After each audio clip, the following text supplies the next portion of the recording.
Right then, allow me to introduce myself. I'm Nigel Buzzworthy, Master Beekeeper Extraordinaire. Well, at least that's what it says on my business cards. Heh heh heh. Now, you might be wondering, is beekeeping dangerous? Well, let me tell you, it's not all honey and roses out there in the apiary. You see, I've always been a bit of a worrier. When I first started beekeeping, I looked like I was preparing for nuclear winter rather than tending to some fluffy little pollinators. I had more layers than a particularly paranoid onion. Gloves inside gloves, boots inside boots, and enough netting to catch a school of particularly ambitious tuna. My neighbors thought I was mad. "Nigel," they'd say, "you look like you're about to walk on the moon, not check on some bees." But I didn't care. In my mind, those bees were tiny, flying ninjas armed with venomous swords just waiting to turn me into a human pincushion.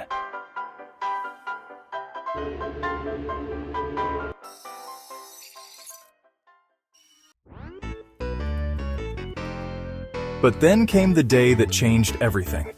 I had to tend to the hive of Buzz Aldrin and Neil B. Strong, my most temperamental colonies. As I approached, suited up like a deep-sea diver, I could hear the angry buzzing. It was like walking into a hornet's nest. Only, with actual bees. First challenge, the smoker wouldn't light. Of course it wouldn't. Why make things easy?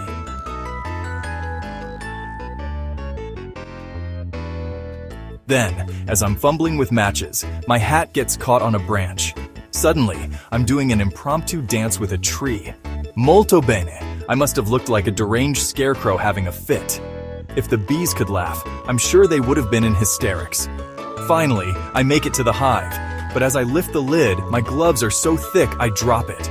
Clang! Well, if the bees weren't angry before, I swear I could hear tiny bee voices shouting, "Charge!"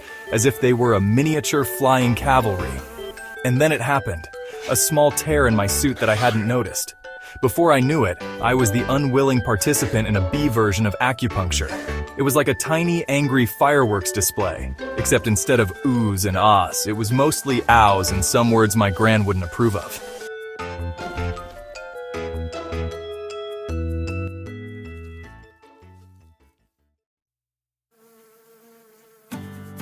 I braced myself for the worst, certain I was about to swell up like a human balloon at a particularly aggressive birthday party.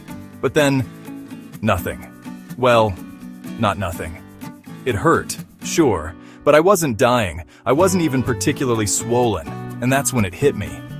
Beekeeping isn't about avoiding every single sting. It's about respecting the bees, taking proper precautions, and understanding that sometimes stuff happens. It's like life, really.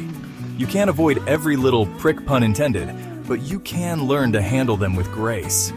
Or at least with less flailing. So, is beekeeping dangerous? Well, it can be if you're careless. These days, I still suit up, but I've retired the rubber suit and triple-layered moon boots. Turns out, bees respect you more when you don't look like you're terrified of them. I've learned to move slowly, stay calm, and trust in my equipment. So if you're thinking about taking up beekeeping, don't let the fear of danger stop you. It's a wonderful hobby, full of sweet rewards, both literally and figuratively. Just remember, respect the bees, be prepared, and maybe invest in some dance lessons. You never know when you'll need to tango with a tree. Now, if you'll excuse me, I have some honey to harvest. And this time, I think I'll leave the hazmat suit at home. Cheerio and happy beekeeping. May your smokers always light and your bees always be, well, not too angry. This is Nigel Buzzworthy signing off.